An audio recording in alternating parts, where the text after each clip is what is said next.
പണ്ഡിറ്റ് ജവഹർലാൽ നെഹ്റുവുമായി താരതമ്യപ്പെടുത്തിയുള്ള രാജ്യത്തെ രാഷ്ട്രീയ സാഹചര്യമല്ല MT കേരള ലിറ്ററേച്ചർ വേദിയിൽ കഴിഞ്ഞ ദിവസം വിശദീകരിച്ചത്.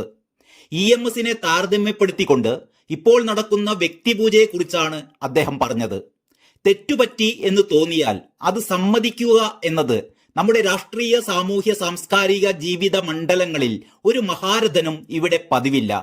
എതിരഭിപ്രായക്കാരെ നേരിടാൻ പറ്റിയ വാദമുഖങ്ങൾ തിരയുന്നതിനിടക്ക് സ്വന്തം വീക്ഷണം രൂപപ്പെടുത്താനുള്ള തുടക്കമിടാൻ കഴിഞ്ഞു എന്ന് EMS പറയുമ്പോൾ ഞാൻ അത്ഭുതപ്പെടുന്നു. രൂപപ്പെടുത്തി എന്നല്ല പറയുന്നത്, രൂപപ്പെടുത്താനുള്ള തുടക്കമിടുന്നു എന്നാണ്. EMSന് ഒരിക്കലും അന്വേഷണം അവസാനിക്കുന്നില്ല. സമൂഹത്തിന്റെ സ്വാതന്ത്ര്യത്തെയും വികാസത്തെയും പറ്റി എന്നോ രൂപം കൊണ്ട ചില പ്രമാണങ്ങളിൽ തന്നെ മുറുകെ പിടിക്കുന്നവരെ കാലം പിന്തള്ളുന്നു. മാറിക്കൊണ്ടിരിക്കുന്ന സമൂഹത്തിന്റെ സ്വാതന്ത്ര്യ സങ്കല്പങ്ങൾ നിരന്തരമായ വിശകലനത്തിനും തിരുത്തലിനും വിധേയമാക്കേണ്ടി വരുന്നു. എന്റെ പരിമിതമായ കാഴ്ചപ്പാടിൽ നയിക്കാൻ ഏതാനും പേരും നയിക്കപ്പെടാൻ അനേകരും എന്ന പഴയ സങ്കല്പത്തെ മാറ്റിയെടുക്കാനാണ് EMS എന്നും ശ്രമിച്ചത്. ആചാരോപചാരമായ നേതൃത്വ പൂജകളിലൊന്നും അദ്ദേഹത്തെ കാണാതിരുന്നതും അതുകൊണ്ട് തന്നെ. നേതാവ് ഒരു നിമിത്തമല്ലാതെ ചരിത്രപരമായ ഒരാവശ്യകതയായി മാറുന്നു. അതായിരുന്നു EMS. ഇങ്ങനെ പലയാവർത്തി EMSനെ ഉദ്ധരിച്ചുകൊണ്ടും അതിനുശേഷം CPMനുണ്ടായ അപജയത്തെയും ഒക്കെയാണ് MT കടുത്ത ഭാഷയിൽ വിമർശിച്ചിരിക്കുന്നത്. ഇതേപോലെ റഷ്യയിലെ പണ്ടത്തെ അവസ്ഥയെക്കുറിച്ചും അദ്ദേഹം സൂചിപ്പിക്കുന്നുണ്ട്. അധികാരമെന്നാൽ ജനസേവനത്തിന് കിട്ടുന്ന മെച്ചപ്പെട്ട ഒരവസരം എന്ന സിദ്ധാന്തത്തെ പണ്ടെന്നോ നമ്മൾ കുഴിവെട്ടി മൂടി. ഐതിഹാസിക വിപ്ലവത്തിലൂടെ സാറിസ്റ്റ് ഭരണത്തെ നീക്കിയ റഷ്യയിലും പഴയ സേവന സിദ്ധാന്തം വിസ്മരിക്കപ്പെട്ടു.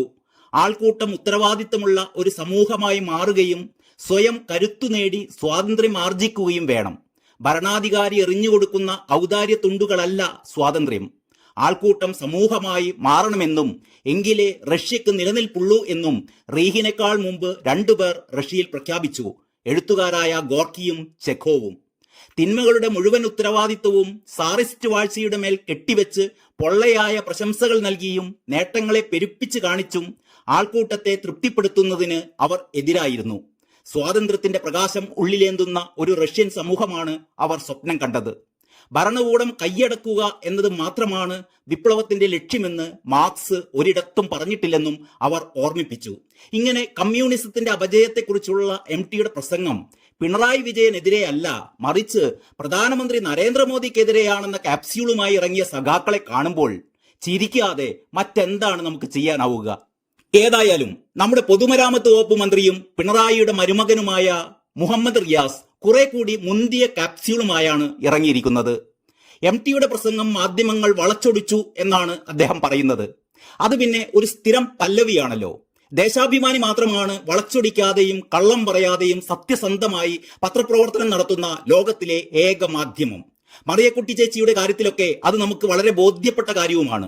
കേരളത്തിലെ ഇടതുപക്ഷ സർക്കാരിന്റെ പ്രാധാന്യം, EMS നൽകിയ സംഭാവനകൾ എന്നിവ എടുത്തു പറയുകയായിരുന്നു MT എന്നാണ് റിയാസിന്റെ കണ്ടുപിടുത്തം. MTയും മുഖ്യമന്ത്രിയും സന്തോഷത്തോടെ ഏറെ നേരം സംസാരിച്ചു എന്നും ഇതിന് തെളിവായി അദ്ദേഹം പറയുന്നുണ്ട്.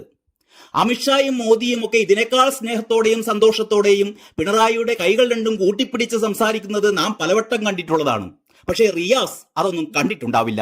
ഇതാണോ മാധ്യമപ്രവർത്തനം എന്നും റിയാസ് ചോദിക്കുകയുണ്ടായി. എങ്ങനെയാണ് നല്ല മാധ്യമപ്രവർത്തനം എന്ന് മലയാളത്തിലെ മാപ്രകൾക്ക് റിയാസും MV ഗോവിന്ദൻ മാഷും ചേർന്ന് ക്ലാസ് എടുക്കുന്നത് നന്നായിരിക്കും. അതോടൊപ്പം കേരളത്തിൽ പത്രപ്രവർത്തനം നടത്തുന്ന എല്ലാവരും കുറച്ചു ദിവസമെങ്കിലും ദേശാഭിമാനിയിലും കൈരളിയിലും എത്തി അവിടെ നിന്ന് സത്യസന്ധമായ പത്രപ്രവർത്തനത്തിൽ ഹ്രസ്വകാല പരിശീലനം നേടാനുള്ള സൗകര്യവും ഏർപ്പെടുത്തി തരണമെന്ന് വിനീതമായി റിയാസിനോട് അപേക്ഷിക്കുന്നു.